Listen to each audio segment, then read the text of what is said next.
सागर शहर के शनिचरी और शुक्रवारी वार्डों से हिंदू परिवारों के पलायन की शिकायतों पर जिला प्रशासन ने कड़ा रुख अपनाया है।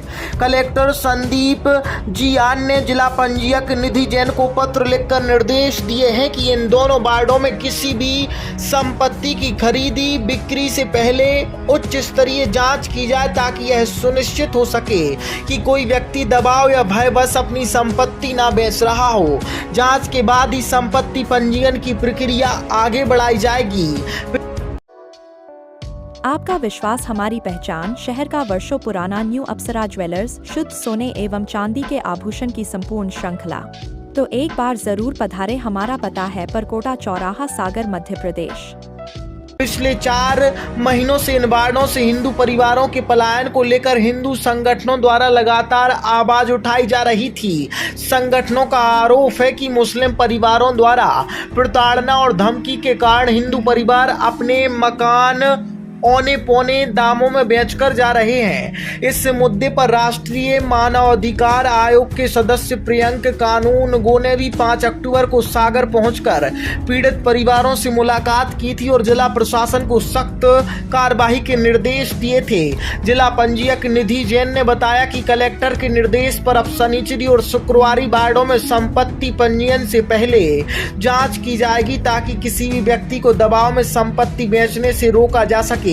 वहीं हिंदूवादी संगठनों ने प्रशासन के इस निर्णय का स्वागत किया है। संगठन के नेता पप्पू तिवारी ने कहा कि पहले हुई संपत्ति रजिस्ट्री की भी जांच की जानी चाहिए ताकि यह स्पष्ट हो सके कि कितने परिवार मजबूरी में पलायन कर चुके हैं। इसी इलाके के पीड़ित उमाशंकर शर्मा ने बताया कि हमारे बच्चों से मारपीट की जाती थी और झूठे मुकदमों में फंसाने की धमकी दी जाती थी, इसलिए हमें मकान बेचना पड़ा। वहीं कंचन रेकवार का कहना है कि पड़ोसियों के डर और लगातार झगड़ों से परेशान होकर हमने घर छोड़ने का फैसला लिया। अब देखना होगा कि कलेक्टर के निर्देशों का पालन जिला पंजीयक कार्यालय में कितनी सख्ती से होता है, यह आने वाले समय में पता चलेगा। पूरा नाम बताइए सबसे पहले, और आप कहाँ रहती हैं अभी? सरिचनी चौगना में। अच्छा, तो अभी जो आपका मकान है, आपने अपना मकान यहाँ से बेच दिया है? बेच दिया है, तो उसके पीछे मतलब क्यों बेचा है? उसके पीछे का कारण क्या है? बच्चों की सुरक्षा के लिए। बच्चों की सुरक्षा के लिए। तो कितने बच्चे हैं आपके? हमारे 2 लड़की 1 लड़का। 2 लड़की और 1 लड़का है आपका? अच्छा, बहू भी है, पोती भी है। आपके हस्बैंड 2014 में डेथ हो गई थी। अच्छा, 2014 में डेथ हो गई थी उनकी। तो आपकी कितनी 2 बेटियां हैं? हाँ। तो उनकी मतलब सुरक्षा का डर आपको लगता है?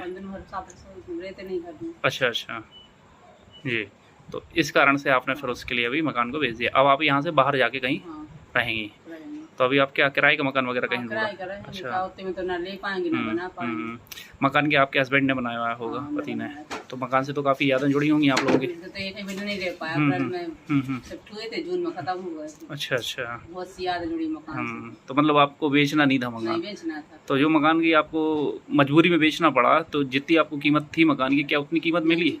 उतनी कीमत भी नहीं मिली आपके लिए। नाम बोल दीजिए कि आपका नाम क्या है पूरा? उमाशंकर शर्मा जी। आप इसके पहले कहाँ रहते थे? शुक्रवारी डोरी पर। शुक्रवारी डोरी पर रहते थे आप इसके पहले।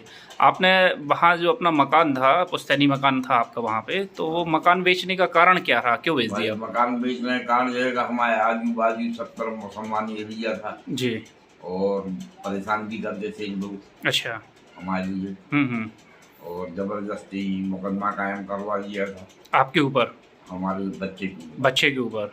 अच्छा, तो वो मुकदमा तो खारिज हो गया था जी, लेकिन उसी कारण से तो हमने। अच्छा, मतलब वो कंटिन्यू आप, मतलब आप वहाँ उनके बीच में रह रहे थे तो कंटिन्यू किसी न किसी कारण से आपको परेशान किया जा रहा था वहाँ पे?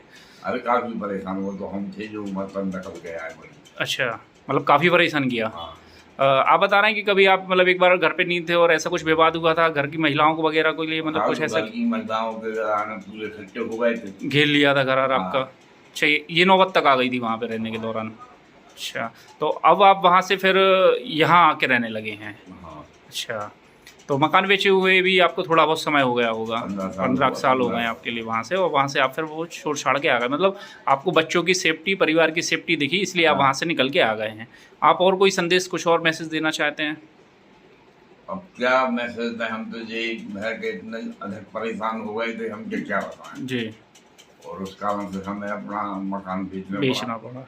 और मकान की भी समझो 15% कीमत, मतलब जो मकान की कीमत थी उतनी कीमत आपको नहीं मिली। 25-30 लाख का मकान हमें 6 लाख में बेच के 6 लाख के 6 लाख में आपको बेच के आना पड़ा। 5.5 लाख 5.5 लाख रुपए में बेच के आना पड़ा। ठीक। कहीं विभिन्न स्रोतों से कुछ अगर ज्ञात हुआ होगा कि कुछ दवाओं में रजिस्ट्री की जा रही है, तो कलेक्टर साहब ने सिर्फ पूछा था कि दवाओं में तो रजिस्ट्री नहीं की जा रही है, उसी को लेके एक पत्र है। अदरवाइज कहीं किसी प्रकार की रोक नहीं है, कलेक्टर महोदय द्वारा किसी प्रकार की रोक नहीं लगाई गई है। और वैसे भी हमारे रजिस्ट्रेशन एक्ट में भी है प्रावधान की कोई जबरदस्ती और दवाओं में तो आप कोई भी रजिस्ट्री नहीं कर सकते। सनीचरी क्या किसी प्रकार की अन्य किसी वार्ड की, और सिर्फ साइड लीड नहीं बल्कि रिलीज, गिफ्ट, वसीयत, आमतौर पे सब रजिस्ट्रार वसीयत में भी पूछते हैं वसीयतकर्ता से कि आप किसी दबाव में तो नहीं कर रहे हैं। तो उसी प्रकार जैसे अन्य रजिस्ट्री हो रही है, अन्य रजिस्ट्री में जो कार्रवाई होती है वही कार्रवाई इस रजिस्ट्री में भी हो रही है। और दबाव में तो ये क्या कोई भी रजिस्ट्री नहीं होनी चाहिए। एक्ट में प्रावधान है कि जो भी रजिस्ट्री कर रहा है वो खुले होश हवास में अपनी जागृत अवस्था में और बिल्कुल उस तरीके से करे। बिक्री के पहले कोई जांच वगैरह की भी बात कही गई कि एटीएम इस मामले में जांच करेंगे अगर बिक्री के लिए कोई अगर एटीएम सर को किया गया है तो मुझे इसकी जानकारी नहीं है। मैडम क्या जिक्र किया गया, मतलब आप ही ने अभी बताया कि सनीचरी का। अच्छा, सिर्फ सनीचरी बस में ही है? अब आप बता रहे सनीचरी, मेरे पास तो और कहीं की कोई जानकारी पत्र में नहीं। किसका जिक्र किया गया है? वहाँ सनीचरी क्या है, सनीचरी का, और किस संदर्भ में किया गया है? जो आपने अभी जिक्र किया कि सनीचरी की रजिस्ट्री के बस। ठीक।